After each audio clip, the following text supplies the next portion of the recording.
Yeah, Sagip, John Roberts. Yan, tuturo ko sa inyo. May plucking, ang dali lang naman ng plucking na ginawa niya.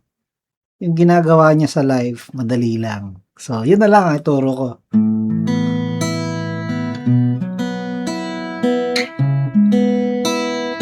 Ganyan.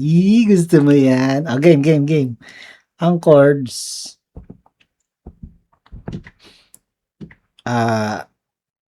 ano muna natin, i-recite. I-ano muna natin, sabihin muna natin ang mga chords. Merong A sus 2. So, A sus 2 ang ipapagawa ko sa inyo, katipa. So, ibig sabihin, wag gagalawin ng 6th string. A, so, open 5th string yung A. Okay? Dalawang 2nd fret, 4th string, tsaka 3rd string. 2-2. Then, open na siya. Yung susunod na mga strings, 2nd string, 1st string, open na siya. 0-0. So, X, 0, 2-2, 0-0. So, yan. Okay? Sa mga beginner, ganyan ang pagbasa ng aking chord numbered chart dyan. Okay?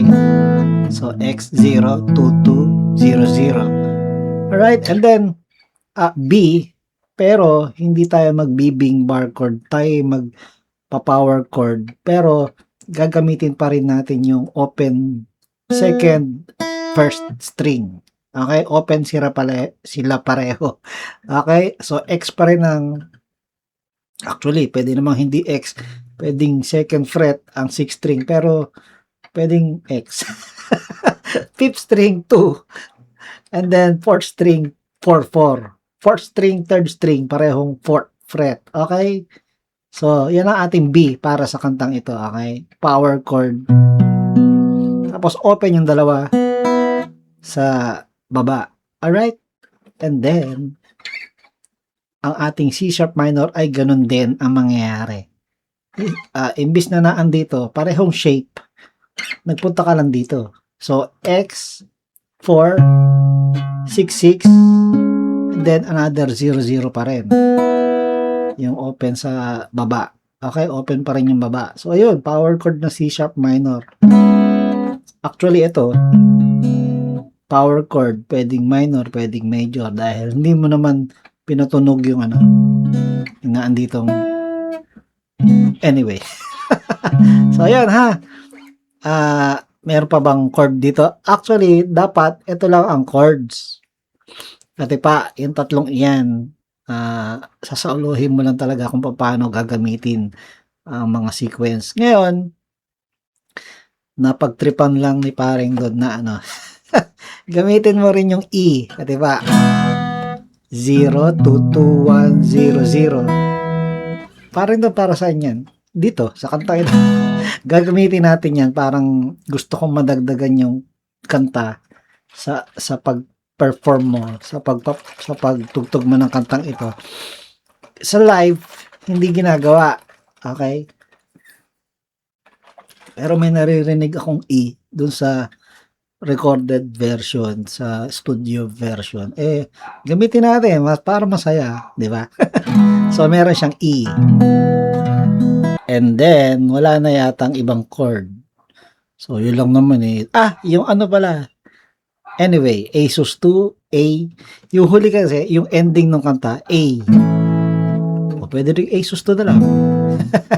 Okay, yung A naman, basta nadagdagan lang ng 2, yung 2nd string. Okay, A. Yun, wala nang ibang chord. So, ayun, paano ang timing ng kantang ito nung umpisa, intro, kasi lalagyan natin ng di ba, ng plucking, lalagyan natin. Mag-strumming muna tayo. 1, 2, 3, 4, 5, 6, 1, 2, 3, 4, 5, 6, 1, 2, 3, 4, 5, 6, 7, 8, 9, 10, 11, 12. Kailangan makasanayan mo muna yung timing na yan. 1, 2, 3, 4, 5, 6, 1, 2, 3, 4, 5, 6, 1, 2, 3, 4, 5, 6, 1, 2, 3, 4, 5, 6. So, A, B, C sharp minor, yung A, 6 counts, yung katulad ng ginawa kong pagbilang. B, 6 counts. And then, yung C sharp minor, 12 counts. Okay? Sa mga beginner, ang pinaka-strumming dyan, Kailangan masanay ka dyan. Down, up, down, up, down, up, down, up, down, up, down, up, down, up, down, up, down, up, down, up, down, up, down. Sanayin mo yung sarili mo dyan.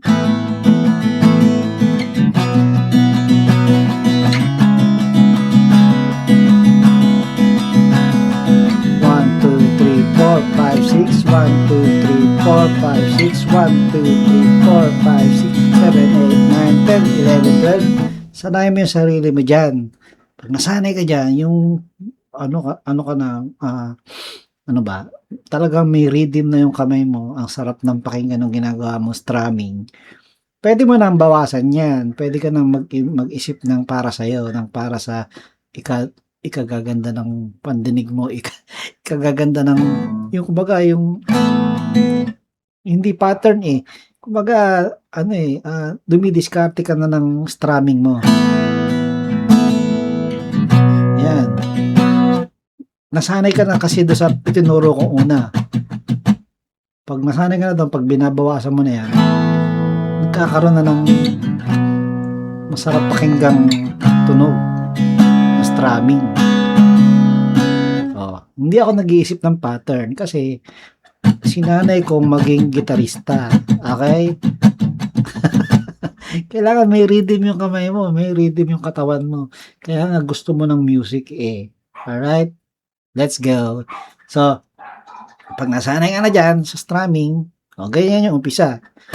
2, 3, 4, 5, 6, 1, 2, 3, 4, 5, 6, 1, 2, 3, 4, 5, 6, 7, 8, 9, 10, 11, 12.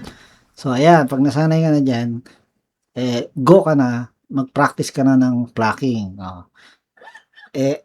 Ano lang naman, alam mo na yung mga chord, A, B, yung mga tinuro ko tsaka C sharp minor. Tatlo, mas matagal lang ang C sharp minor. So, 1, 2, 3, 4, 5, 6, di ba?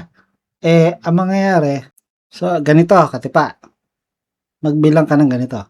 1, 2, 3, 4, 1, 2, 3, 4, 1, 2, 3, 4, 1. 1, 2, 3, 4, 1, 2, 3, 4, 1, 2, 3, 4, 1, 2, 3. Ganon.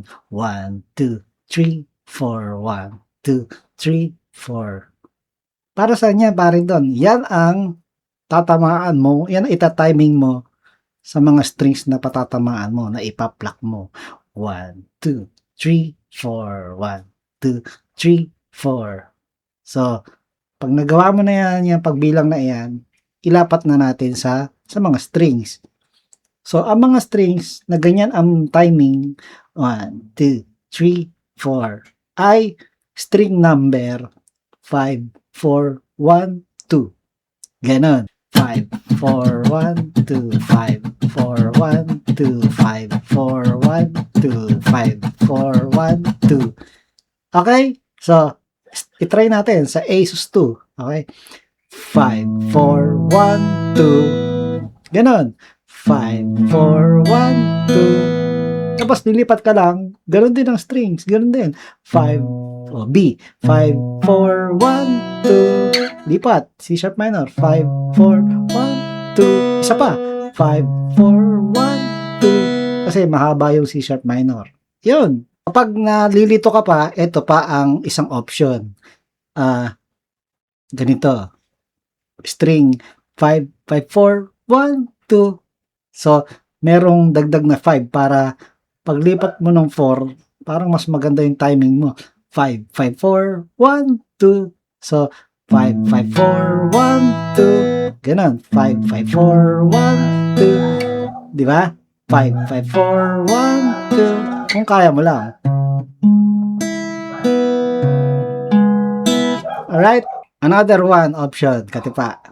Ito naman. 5, 2, 4, 1, 2. Kaya mo yun? 5, 2, 4, 1, 2. Para masanay yung tempo mo. 5, 2, 4, 1, 2. Gets mo? 5, 2, 4, 1, 2. String 5, 2. Pero mabilis. Pupunta sa 4. 5, 2, 4. Gets mo? 5, 2, 4, 1, 2. 5, 2, 4, 1, 2. 5, 2, 4, 1, 2. Alright? 5 to 4, 1, 2. So, okay na tayo dyan sa papracticein mo na lang yan. Ito, didictate ko na, ituturo ko na ang sunod-sunod, ang sequence. So, strumming na lang tayo kasi para makita mo yung palipat-lipat na chords, okay? Para maintindihan mo yung sequence ng mga chords. So, hindi na ako magpa-plucking. Alright? So, nagawa mo na yung intro, kakanta na, handa ko na ganun din, parang intro. 3 beses ginagawa. Okay? Kasi sa pang-apat ay A sus 2. Damayan ka sa lahat, aking sinta. Yan ang dagdag ko. Alright? And then, kahit gaano man kalalim. Ito, biglang nagmadali ang palipat-lipat. Pero ganun pa rin ang chord. A, B, at saka C sharp minor. Kahit gaano makalalim. Ay, sorry. 3 counts lang. Mabilis lang eh. 1, 2, 3, 1, 2, 3, 1, 2, 3. Okay?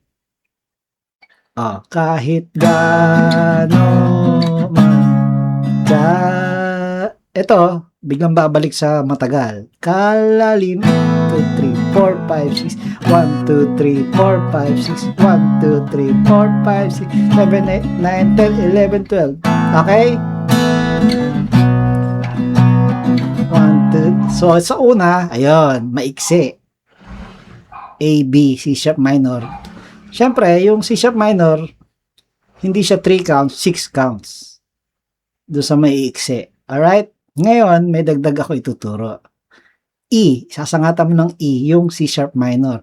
Kahit A, B, C sharp minor, E.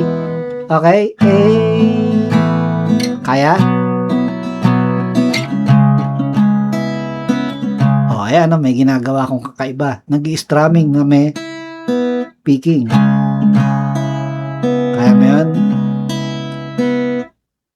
Okay? Ay akin yan.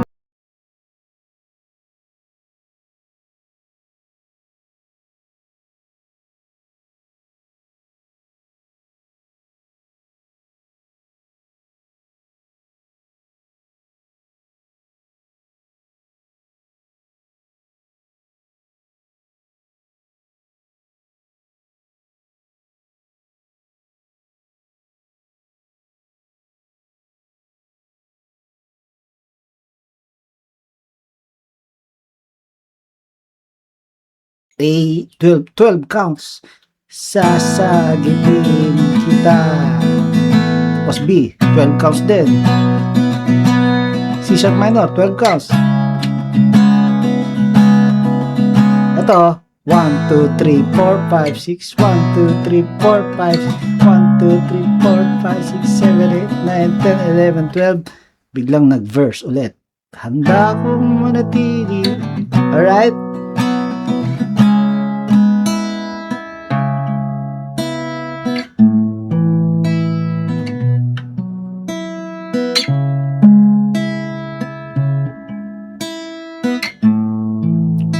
Ako ituturo Alright, dadamayan ka sa lahat, aking sinta. Naka-ika. Kahit gaano, alright, kalalim. So, ayun, inulit lang yan, di ba? Ay, akin yan. Lalamuin. Ulit, kahit gaano, E, kalalim.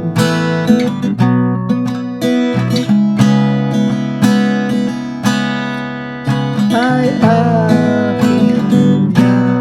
Lalamuin. Sasagipin ulit. Sasagipin kita. B, kita. C sharp minor. Sasagipin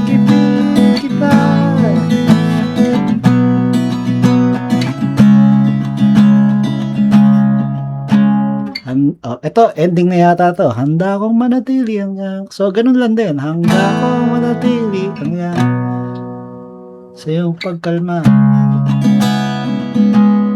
3 beses. And then, yun, ang ending nito, dadamayan ka sa lahat, aking sinta. Yung aking sinta, A. Dadamayan kita sa lahat, aking sinta.